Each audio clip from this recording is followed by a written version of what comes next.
Hello everyone, this is doctor Naveen Kumar.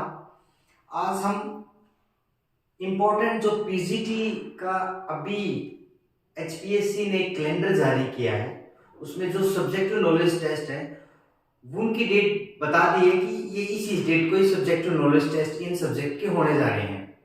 साथ में election तहसीलदार का वो भी उसी के लिए भी क्या है, एचपीएससी सब्जेक्टिव नॉलेज टेस्ट लेगी। अब क्या है, आज हम देखेंगे कि सब्जेक्टिव नॉलेज टेस्ट में आपको क्या क्या कवरेज करनी है, क्या नहीं करना है, what to do what not to do, that is important during the examination. And even PGT में मैंने ये चीज जो है वो फेस की है एचसीएस के दौरान। जब मैंने एचसीएस का मेंस लिखा था तो मैंने ये चीजें चेक की, इवन मैंने खुद देखी है कि कितने पेज आते हैं, क्या आपको करना है, क्या नहीं करना है, और क्या आपका इम्पैक्ट जो है वो पॉजिटिव जाएगा नेगेटिव जाएगा। देखिए, आज जो हम क्वेश्चन करने जा रहे हैं कवर, वो welfare scheme are used to win the election in India. Got it? India में जो इलेक्शन होता है उसमें वेलफेयर स्कीम क्या है, इलेक्शन से जस्ट पहले वो अनाउंसमेंट कर दी जाती है। वो क्या है उनका यूज क्या है, use to election in India, क्या वो नेगेटिव इंपैक्ट देती है, पॉजिटिव इंपैक्ट देती है। आपको क्या करना है, यहाँ पे डिस्कस करना है, ठीक है ना, with examples. Discuss with example. 10 marks का क्वेश्चन है ये, 150 वर्ड्स में आपको वो कवर करना है, क्योंकि आपके पास क्या है, लिमिटेड टाइम है। अब जो एचपीएससी का जो अगर आप देखें पैटर्न, एचपीएससी क्या कर रही है, आपको 18 क्वेश्चन दे रही है, उनमें से आपको 15 क्वेश्चन, एनी 15 क्वेश्चन कवर करने हैं, 15, ठीक है। आपके पास सिलेक्शन है, नो डाउट, आप कोई भी 15 क्वेश्चन कर सकते हैं 18 में से, ठीक है। अभी देखिए 150 वर्ड में आप कैसे कवर करेंगे। ये जो क्वेश्चन है इसको अगर हम देखते हैं, ये जो सब्जेक्ट नॉलेज टेस्ट के अकॉर्डिंग इकोनॉमिक्स में, कॉमर्स में, हिस्ट्री में, ठीक है, कंप्यूटर साइंस में भी हम इसका यूटिलाइज कर सकते हैं, क्योंकि हमें क्या है, इवन बायोलॉजी में भी कर सकते हैं। बट क्या है, हमें एक सब्जेक्ट स्पेसिफिक चीजों को देखना है तो वो थोड़ा डिफरेंट होता है। आज हम एक एग्जाम्पल के तौर पर करेंगे। ये क्वेश्चन क्या है, वेलफेयर स्कीम के ऊपर है। ये क्वेश्चन आप किसी भी तरीके से आप इसको समझ लीजिए, या आपका कोई भी ऐसा क्वेश्चन बनता है तो उसको भी आप इसी तरीके से डिजाइन कर सकते हैं, जो अभी हम डिस्कस करने जा रहे हैं। देखिए, जब मैं बात करूं पीजीटी के लिए, तो ऑब्वियसली बात, आप पोस्ट ग्रेजुएट टीचर हैं तो it means you should have some guts, how to write, how to explain in front of your students and even anybody, even your colleagues, ठीक है। तो जब इलेक्शन तहसीलदार के लिए तो स्पेसिफिक है ही है, क्योंकि इलेक्शन के लिए तो इलेक्शन की बात हो ही रही है, इलेक्शन कमीशन हो या इलेक्शन में इंडिया में, तो इस पे तो आपको फोकस करना ही चाहिए। अभी जो हम डिस्कस करेंगे वो क्या है कि वेलफेयर स्कीम क्या। उससे पहले मैं आपको बता देता हूँ क्या इंपॉर्टेंट चीज है इसमें। देखिए, जो पीजीटी का एग्जाम जो अभी चल रहा है उसमें क्या, कितनी नंबर ऑफ सीट्स हैं, ये बच्चों के डाउट्स थे, कितनी सीट मिलेंगी, कैसे हमें उस सीट को फिल करना है। देखिए, ये मान के चलिए आपकी A4 सीट है, ये A4 सीट है, ठीक है। तो उसमें क्या होगा, ये इस तरीके से लाइनिंग होगी आपकी, ठीक है। यहाँ पे भी आपकी क्या होगी, लाइनिंग होगी, इस साइड में भी लाइनिंग होगी, ठीक है, और यहाँ पे भी एक लाइनिंग होगी, ठीक, ये भी एक लाइनिंग है। अब यहाँ पे हमने पहले क्वेश्चन लिख दिया। आपको क्या है, पेपर अलग से मिलेगा, एक चीज का ध्यान रखना, आपके पास जो क्वेश्चन पेपर है वो अलग से आएगा, और जो आंसर शीट है, आंसर जो बुकलेट है वो आपकी क्या होगी, अलग होगी, ठीक है। क्वेश्चन पेपर आपका अलग आएगा, इसमें क्या है, आपको एनी 15 करने हैं आउट ऑफ 18, वो उसमें दिया होगा, ठीक है। आपका टाइम पीरियड भी है, आपके पास 3 आवर्स है, ठीक। कुछ क्वेश्चन क्या है मैं बता देता हूँ, पैटर्न सुन लीजिए पहले। क्वेश्चन का पैटर्न क्या है, कुछ क्वेश्चन आपके 10 मार्क्स के हैं, आपको 150 वर्ड्स में वो लिखने हैं, ठीक है। मोटा मोटा भी मैं बता देता हूँ। कुछ क्वेश्चन क्या है 5+5 फॉर्मेट में है, वो भी 150 वर्ड्स में आपको लिखने हैं। कुछ क्वेश्चन क्या है 6+4 के फॉर्मेट में, वो भी 150 में, ठीक है ना। अब देखिए, अगर आपका इस तरीके से अगर डिवीजन है तो आपको, मुझे लगता है कोई प्रॉब्लम नहीं होनी चाहिए। अगर 10 का तो आप सीधा एक्सप्लेन कीजिए, 5 का पहले पार्ट को कीजिए, 5 का बाद में, इसका थोड़ा बड़ा कर दीजिए पार्ट, इसका थोड़ा छोटा कर दीजिए अगर पॉइंट पूछा गया। अब मैं आंसर बुकलेट की बात करता हूँ। जो आंसर बुकलेट है, लगभग जो एचसीएस में दी गई थी, जो मैंने उसमें लिखा था, वो 80 to 84 सीट है, इतनी मिल रही है। अब देखिए 80 to 84 सीट अगर आपको दे रहा, हो सकता है पीजीटी एग्जाम को देखते हुए थोड़ा कम कर दिया हो, लेकिन ये श्योर है कि सीट के एचपीएससी की एक ही फॉर्मेट होता है, वो फॉर्मेट चेंज नहीं करते हैं। तो आप देखिए कुछ बच्चे क्या सोचते हैं कि हमें कितना करना है। अब 10 मार्क्स का जो क्वेश्चन है आप कितने में कवर करेंगे, 150 वर्ड। मान के चलिए ये एक A4 शीट है, ठीक है ना। एक पेज आपका ये हो गया 10 मार्क्स की अगर मैं बात करूं। दूसरा पेज अगर आपका ये है तो उसकी अपोजिट में, मतलब एक पेज ऐसे, फिर उसको पलटने के बाद ऐसे। अगर आप दोनों, अगर आपके पास कंटेंट है तो ये तो करेंगे ही करेंगे एक पेज, तो दूसरा पेज भी कवर कर दीजिए अगर आपके पास फुल कंटेंट है, ठीक है। कुछ बच्चों की कैपेसिटी क्या होती है, वो थर्ड जो पेज है उसमें से इतना कवर करते हैं, ठीक है। तो ठीक है, डिपेंड करता है आपके पास कंटेंट कितना है। But important thing is bound with the words. आपके पास जो वर्ड है वो तो 150 वर्ड्स है ना, उससे ज्यादा आप लिखेंगे it means you are wasting your time. आप स्टिक रहिए, आपका जो कंटेंट है जो पूछा गया है उसी का आपको जवाब देना है। उसे आप एक्स्ट्रा लिखेंगे तो definitely you are wasting your time, उसका कोई भी आपको बेनिफिट नहीं मिलेगा इस चीज का। आप देखिए कुछ बच्चे क्या है 150 वर्ड को इतने में भी लिख देते हैं, इतने में, ठीक है, और इतने में लिख सकते हैं। कुछ बच्चे थोड़ा ज्यादा कर देते हैं और यहाँ तक पहुंच जाते हैं। मेरा मानना है अगर आप तीसरा पेज भी ना लें और 150 वर्ड 2 पेज में कर दें, मान लीजिए पेज नंबर 10 ये है, ठीक है ना, 10 मार्क्स का है, तो मैंने मार्क्स लिख रखे हैं, ठीक है। एक पेज आपका ये है तो दूसरा पेज ये आपका ये है, तो इसमें और इसमें आप कवर कर सकते हैं 10 मार्क्स का। लेकिन क्या है, आपके टेंटेटिव आप काउंट कर लीजिए कि मैं एक पेज में, नॉर्मली जब आप प्रैक्टिस करेंगे घर पे बैठ के तो आप काउंट कर लीजिए कि आप एक पेज पे कितने वर्ड लिख रहे हैं। मेरा जो अनुमान है, मैं 60 से क्या करता हूं, लगभग मेरा आइडिया 60 to 75 वर्ड लिखता हूं एक पेज पे, 60 to 75, तो ऑलमोस्ट 2 पेज पे 75 वर्ड्स इधर है, 75 इधर है, 150 में आपने कवर करके जितना पूछा गया उतना ही आपको आंसर देना है। अभी देखिए एक तो इंपॉर्टेंट चीज ये है यहाँ पे जो भी हमने डिस्कस किया है। दूसरा क्या है, अभी यहाँ पे जो ये लाइन दी गई है, ये लाइन दी गई है, यहाँ पे तो आपको कुछ लिखना ही नहीं, ये तो क्वेश्चन मैंने वैसे लिख दिया। आपको क्वेश्चन लिखने की जरूरत नहीं है, सीधा आप क्वेश्चन लिख के क्वेश्चन नंबर 1 मान लीजिए, ठीक है ना, क्वेश्चन नंबर 1 अंडरलाइन कर दीजिए, आप सीधा आंसर स्टार्ट कर दीजिए। आपको दोबारा से आपका जो क्वेश्चन बुकलेट में या क्वेश्चन पेपर में क्वेश्चन दिया गया वो यहाँ पे लिखने की जरूरत नहीं है। Don't waste your time, just start with answer. Question number 1 है, मान लीजिए मैं बात करूं वेलफेयर स्कीम की, तो आप सीधा लिख दिए what is welfare scheme, welfare scheme है क्या, फिर उससे सीधा इंट्रोडक्शन करके और सीधा उसके पॉइंट पे आ जाना है। देखिए इस एरिया में आपको कुछ नहीं लिखना है एक्सेप्ट योर क्वेश्चन नंबर। अगर कोई क्वेश्चन है तो यहाँ पे लिखा आपने क्वेश्चन नंबर 1।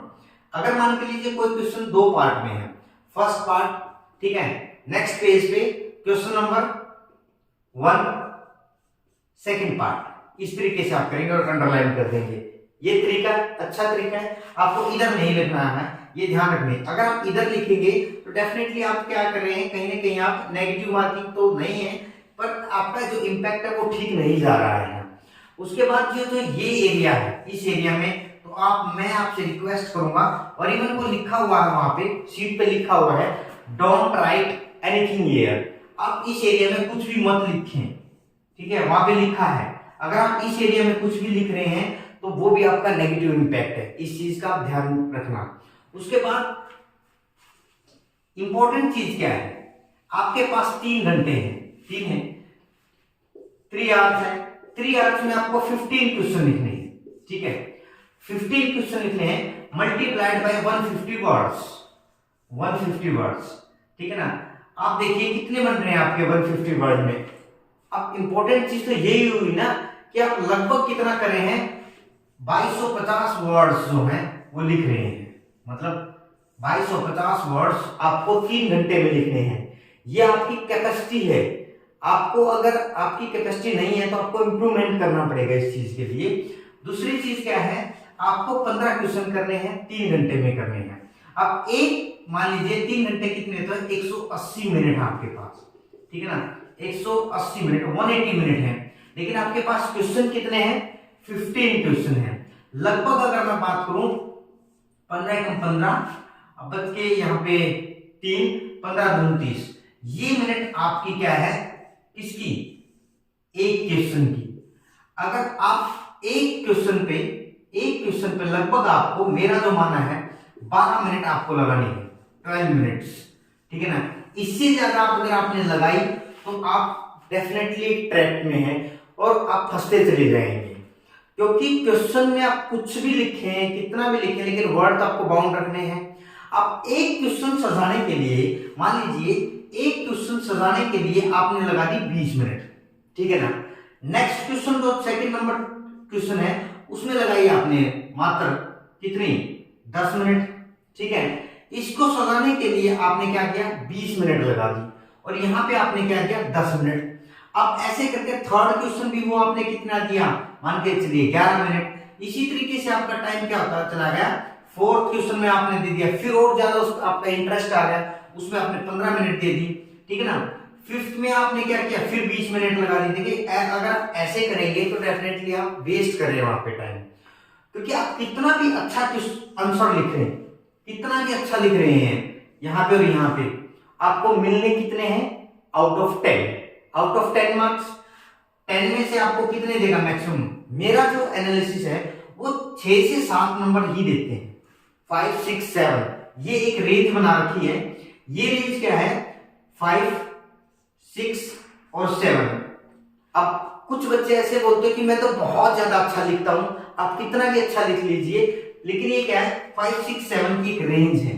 इस रेंज में ही आंसरिंग जो कर रहे हैं बच्चे उनको देते हैं। अब आप देखिए, आपने एक में लगाई कितनी, 20 मिनट, मान के चलिए आपने इसमें ले लिए 7 नंबर। एक में लगाई आपने कितनी, 10 मिनट, ठीक है। आपने यहाँ पे लिए कितने, 6 नंबर, ठीक। अरे एक नंबर है, ठीक है, एक नंबर के लिए आप कितना टाइम वेस्ट कर रहे हैं, लगभग 10 मिनट एक्स्ट्रा वेस्ट करें। आप इधर देखिए, सिर्फ डिफरेंस कितना है, एक नंबर का, ठीक है ना, 1 मार्क्स का डिफरेंट है। अब यहाँ पे क्या है, आप 10 मिनट वेस्ट कर रहे हैं, 1 मार्क्स के लिए, 1 मार्क्स के लिए आप 10 मिनट लगा रहे हैं, ठीक है ना। आपको ऐसे नहीं करना है, ये मेरी रिक्वेस्ट है, स्पेशल रिक्वेस्ट है। हर एक क्वेश्चन को क्या करें, इक्वल टाइम। इक्वल टाइमिंग का सेंस क्या है, जैसे मान लीजिए 1 क्वेश्चन है, इसमें आपने लगा दिए कितने, 11 मिनट, इसमें लगा दिया आपने 12 मिनट, इसमें लगा दिया आपने 13 मिनट, इसमें लगा दिए फिर से 11 मिनट। इसमें हो सकता है आप क्वेश्चन नंबर 5 को आप मान लीजिए 14 मिनट लगा रहे हैं, तो एक एवरेज सी है आपके पास कि आप एक एवरेज में 11 और 12 मिनट्स में आप एक क्वेश्चन को फिनिश कर रहे हैं। तो यहाँ पे तो ज्यादा लॉस होने के चांसेस नहीं है, क्योंकि डिफरेंस देखेंगे, 1 मिनट का डिफरेंस, 2 मिनट का डिफरेंस, ठीक है, उसी तरीके से फिर 1 मिनट का डिफरेंस। तो एवरेज क्या है, 12 की है ना, 12 ही तो मैं एवरेज ले रहा हूँ 12 मिनट को। तो 12 से नीचे जाएंगे 11, ऊपर जाएंगे 13, 14, बस लास्ट ये है। तो मैक्सिमम डिफरेंस 1 मिनट, ठीक है ना, मिनिमम डिफरेंस 1 मिनट और मैक्सिमम डिफरेंस सिर्फ 2 मिनट आपको रखनी है एक क्वेश्चन में। उसके बाद ये चीज इंपॉर्टेंट है, ये जो मैं बताना चाह रहा था यहाँ पे। अब मैं बात करता हूँ क्वेश्चन की, ये जो क्वेश्चन है आपको कैसे कवर करना है। वेलफेयर, आपको क्वेश्चन नहीं लिखना है यहाँ पे, इस एरिया में तो कुछ लिखना ही नहीं है। पहली तो बात, इस एरिया में तो कुछ लिखने की कोशिश भी मत करना। अगर आप इस एरिया में लिख रहे हैं, इस एरिया में ये जो एरिया गिवन है और ये जो एरिया गिवन है, यहाँ पे तो कुछ भी नहीं लिखना। और इस एरिया में सिर्फ आपको क्या लिखना है, क्वेश्चन नंबर 1, मान के चलिए 1 है, 2 है, 3 है, 4 है, 5 जो भी है। अब मैं बात करूंगा वेलफेयर स्कीम की। वेलफेयर स्कीम होती क्या है वो आपको एक्सप्लेन करनी है। As we know the population of our country is, या तो ये मान के चलिए कि मोस्ट पॉपुलस कंट्री है, और उसके अकॉर्डिंग क्या है, below poverty line. Poverty line जो पॉपुलेशन है वो मैक्सिमम है, ठीक है ना, वो मैक्सिमम है। अब जो बिलो पॉवर्टी लाइन जो पॉपुलेशन मैक्सिमम है, उसके लिए गवर्नमेंट क्या करती है, गवर्नमेंट है कोई भी किसी की भी सरकार है, वो क्या करती है, प्रोविजंस लेके आती है। प्रोविजंस क्या लेके आती है, वो वेलफेयर स्कीम चलाती है। वेलफेयर स्कीम्स किस दौरान, इलेक्शन के टाइम पे, ठीक है ना, इलेक्शन टाइम पे। अब जब इलेक्शन टाइम पे अगर कोई ऐसा कर रही है, तो एक साइड से हम बोल रहे हैं उनको वेलफेयर स्कीम, दूसरी साइड से हम उनको क्या बोल रहे हैं कि वो जो वोटर हैं उनको क्या कर रही हैं, अपनी तरफ अट्रैक्ट कर रही हैं, ठीक है ना, ये कर रही हैं। मैंने इसका क्या लिख दिया, एक डेफिनेशन रखी वेलफेयर स्कीम की क्या है। As we know and according to the census 2011, so population of our country is, even हम ये बोल सकते हैं cross 140 crore, and that's why and population below poverty line is more. To do these things and even to see all these things, the government of India means running the few schemes for the welfare of peoples, and these schemes are more proliferating during the election time. आप ये बोल सकते हैं election time पे ये ज्यादा proliferate करती हैं या गवर्नमेंट उनको ज्यादा लेके आती है। अब उनका रीजन क्या है? वोटर को अट्रैक्ट करना है, ठीक है, वोटर को अट्रैक्ट करना आपने लिखा। अब इसमें क्या करना है कि इलेक्शन के दौरान ही क्यों, अब क्वेश्चन यहाँ पे है, इलेक्शन के दौरान ही क्यों? क्योंकि हर एक पार्टी का क्या होता है, कोई भी आइडियोलॉजी होती है वो इलेक्शन को कैसे जीतती है, कैसे करती है। अब आपको सारी चीजें एक्सप्लेन करनी है, वोटर को अट्रैक्ट करना है, ठीक है। दूसरी आप देखें जो लिटरेसी रेट है वो क्या है? लो है, समझ में आ रही है? अब आप लिटरेसी रेट लो है, साथ में क्या कर रही है गवर्नमेंट? वुमेन्स की जो स्कीम है वो ज्यादा दे रही है, किस वेलफेयर स्कीम्स हैं। अब ये चीजें देखते हुए अब वोटर अट्रैक्ट हो गया, लिटरेसी रेट डाउन है, इसी के कारण क्या वेलफेयर स्कीम ज्यादा हो रही है, और एजुकेशन को क्या हो रहा है? प्रमोशन नहीं मिल रहा है। अगर एजुकेशन हो तो ये ज्यादा वेलफेयर स्कीम चलाने की जरूरत नहीं है, लोग सेल्फ हेल्प हो या कहीं ना कहीं जॉब करें। अब उनमें से क्या किसी एक वेलफेयर या 2 या 3 वेलफेयर स्कीम को क्या कर दीजिए आप? एक्सप्लेन कर दीजिए। वेलफेयर स्कीम जो है उनको क्या कर दीजिए आप? एक्सप्लेन कर दीजिए। जैसे मैं पहले एक्सप्लेन करूंगा एमजी नरेगा, ठीक है, एमजी जो नरेगा स्कीम है उसको मैं एक्सप्लेन कर दूंगा। एमजी नरेगा में क्या है? 100 डेज का क्या है? वर्किंग का प्रोविजन है, ठीक। अब उसी लोकेलिटी के लोगों को क्या करेंगे? जॉब के लिए या 100 डे की जो जॉब है उसमें हम काम करवाएंगे, और जो डेली वेज है उसका एक निर्धारित किया गया है कि इतना एक फिक्स्ड है। उसके बाद दूसरा क्या है? आप देखिए पीडीएस स्कीम क्या है? जो अनाज डिस्ट्रीब्यूट किया जाता है, पब्लिक डिस्ट्रीब्यूशन जो सिस्टम है, ठीक है, उसको अनाज डिस्ट्रीब्यूशन किया गया। अंत्योदय योजना है, ठीक है, अंत्योदय योजना में भी आप एक्सप्लेन कर सकते हैं। गवर्नमेंट क्या कर रही है? जो बहुत गरीबी लाइन से भी नीचे के लोग हैं उनको क्या कर रही है? वेलफेयर स्कीम दे रही है और फ्री में अनाज बांटने का काम करती है। अब ये वेलफेयर स्कीम क्या है? ड्यूरिंग इलेक्शन ज्यादा बढ़ जाती है। उसके बाद जो थर्ड है, आप देखिए हाउसिंग स्कीम एक्सप्लेन कर दीजिए आप, ठीक है। हाउसिंग स्कीम में क्या है? गवर्नमेंट जो हाउस देने का काम कर रही है, हाउस जैसे बनाए जाते हैं फिर लोगों को दिए जाते हैं, चाहे वो बीपीएल से हैं, चाहे वो एससी एसटी कैटेगरी से हैं, तो इन लोगों को क्या किया जाता है? वेलफेयर स्कीम में इंक्लूड किया जाता है। या क्या है? बीसी कैटेगरी से हैं, ठीक है। अब आप ये सारी की सारी चीजें जब मेंशन करेंगे, किसी भी 2 या 3 या 4 स्कीम को एक्सप्लेन करेंगे अच्छे से, तो डेफिनेटली क्या आपका इंपैक्ट अच्छा जाएगा। उसके बाद और आप इसमें एक्सप्लेन क्या कर सकते हैं? जब ठीक है वेलफेयर स्कीम गवर्नमेंट लेके आती है, बट साथ में क्या है? इसके नेगेटिव इंपैक्ट भी है अगर देखा जाए। जैसे अगर मैं बात करूं पीडीएस हो गया, आपका हाउसिंग स्कीम होगी, अभी जो 4th स्कीम है वो क्या है? 4th है हेल्थ से रिलेटेड जो स्कीम है, जैसे आयुष्मान जो कार्ड है, आयुष्मान कार्ड बनाए जा रहे हैं, ठीक है। अभी रिसेंटली आयुष्मान कार्ड बनाने जा रहे हैं, इलेक्शन नजदीक है तो ज्यादा गवर्नमेंट इन पे जोर दे रही है। उसके साथ में एजुकेशनल इनिशिएटिव्स हैं, वो भी आप एग्जांपल दे सकते हैं 5वें नंबर पे, एजुकेशनल इनिशिएटिव्स, ठीक है ना। जो गर्ल्स चाइल्ड है उसकी एजुकेशन को प्रमोट करने के लिए गवर्नमेंट बहुत सारी वेलफेयर स्कीम लेके आती है। कहीं पे क्या करते हैं? इलेक्शन के दौरान पेन जो टैबलेट हैं वो बांटे जाते हैं, ठीक है। कहीं पे इलेक्शन में साइकिल दिए जाते हैं, साइकिल्स, ठीक है। कहीं पे क्या करते हैं गवर्नमेंट जो है वहां पे बुक्स का डिस्ट्रीब्यूशन किया जाता है फ्री ऑफ कॉस्ट, ठीक है। या फिर क्या करती है? ऐसी स्कॉलरशिप स्कीम लेके आते हैं जो ज्यादा लुभावनी होती है, scholarship scheme for the girl child, ठीक है ना। अब देखिए ये सारी की सारी चीजें ड्यूरिंग इलेक्शन ही होती हैं, वेलफेयर स्कीम। अब मैं बात करूं कि जो पॉलिटिशियन है इनका क्या करते हैं? ये फ्रिक्वेंटली हाईलाइट करते हैं ड्यूरिंग इलेक्शन, इनको ये क्या करने के लिए? लोगों को अपनी तरफ से क्या करने के लिए? अट्रैक्ट करने के लिए। और इनकी अनाउंसमेंट जो है आप लिखेंगे कि जो वेलफेयर स्कीम की अनाउंसमेंट है वो दिन पे दिन बढ़ती जा रही है, ठीक है ना। अब उसको रोकने के लिए क्या है? जो भी अगर आप देखें कि गवर्नमेंट अगर उन चीजों को प्रमोट कर रही है तो ऑब्वियस सी बात है ड्यूरिंग इलेक्शन तो इलेक्शन कमीशन ऑफ इंडिया भी कहीं ना कहीं रोक नहीं लगा पा रहा है। इलेक्शन कमीशन ऑफ इंडिया को भी टूथलेस टाइगर बोला गया है, काफी टाइम पे टूथलेस टाइगर है। इवन सुप्रीम कोर्ट या हाई कोर्ट में भी ऐसा बोला गया है कि टूथलेस टाइगर है और वहां पे कोई भी इफेक्टिव कोई भी एक्शन नहीं लिया जाता। उसके बाद अब डायरेक्ट क्या कीजिए, एक ये साइकिल सा है वेलफेयर स्कीम का जो चलता रहता है। स्टार्टिंग जब इलेक्शन जीतते हैं उसके कुछ सालों तक कोई काम नहीं करता, लेकिन एंड में आके क्या कर देते हैं, वेलफेयर स्कीम बांटना स्टार्ट कर देते हैं। अब डायरेक्टली ये चीज अब सारी चीजें एक्सप्लेन करेंगे, आपको अपने वर्ड से स्टिक रहना है। 150 जो वर्ड्स हैं, मोटे मोटे पॉइंट एक्सप्लेन करने हैं, ज्यादा नहीं है, आप उसमें घुसेंगे। उसके बाद आप सीधा कंक्लूजन कर लीजिए।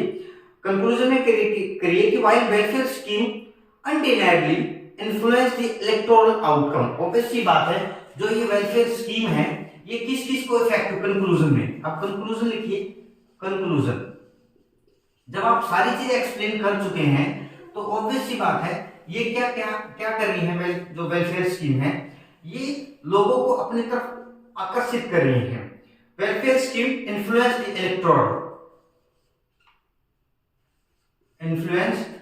इलेक्टोरल आउटकम,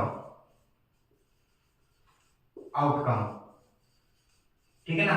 ये आउटकम्स को क्या इफेक्ट कर रही है, क्योंकि ऑब्वियस सी बात है जब एंड में आप देंगे वेलफेयर स्कीम तो कहीं ना कहीं लोग आपके बारे में ज्यादा सोचेंगे, ऐसा मानना है, ऐसी आइडियोलॉजी रखती है कोई भी पॉलिटिकल पार्टी जो सरकार में होती है। उसके बाद क्या करते हैं, वो इमीडिएट नीड पे ज्यादा ध्यान देते हैं कि लोगों की इमीडिएट नीड अभी हम एड्रेस कर दें और हमें इस पे क्या हो जाएगा, वोट मिल जाएंगे। तो ये चीजें इनमें देखी जाती हैं। लेकिन अगर आप देखें इनका कहीं ना कहीं इनका नेगेटिव इम्पैक्ट भी है। जो पॉपुलेशन अगर इस तरीके से इन वेलफेयर स्कीम के बेनिफिट्स लेती है तो कहीं ना कहीं वो भी आदी हो जाती है। तो ये चीजें भी आप कंक्लूजन में लिख सकते हैं। However, the positive effects is also there, but negative is also. अब पॉजिटिव इफेक्ट क्या है, क्योंकि कुछ रियल नीडी लोग हैं, welfare scheme they giving benefit to them, but the some people they are taking disadvantages. वो डिसएडवांटेजेस लेते हैं, इसकी फायदा उठाने की कोशिश करते हैं और कहीं ना कहीं वो नेगेटिव इम्पैक्ट जाता है ड्यूरिंग इलेक्शन में, ठीक है ना। ये था आज का हमारा डिस्कशन वेलफेयर स्कीम पे। आप इस तरीके से एग्जाम में लिखेंगे। अब मैं आपको बताता हूं कि आपको इंपॉर्टेंट चीजें क्या ध्यान में रखनी है। यहाँ पे पहली चीज क्या है, ये मैंने ड्रा कर चुका हूं, ये लाइन इन तक नहीं जाना है, ठीक है। अब कुछ बच्चे क्या करते हैं, मान के चलिए यहां से लिखना स्टार्ट करेंगे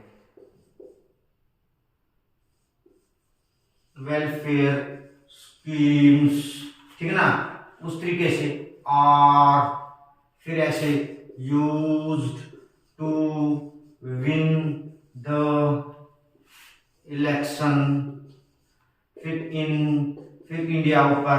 इस तरीके से उनका ना एक डेकोरम नहीं होता कि आप डेकोरम मेंटेन नहीं करेंगे, कहां पे कहीं जा रहा है, कहीं पे कहीं जा रहा है।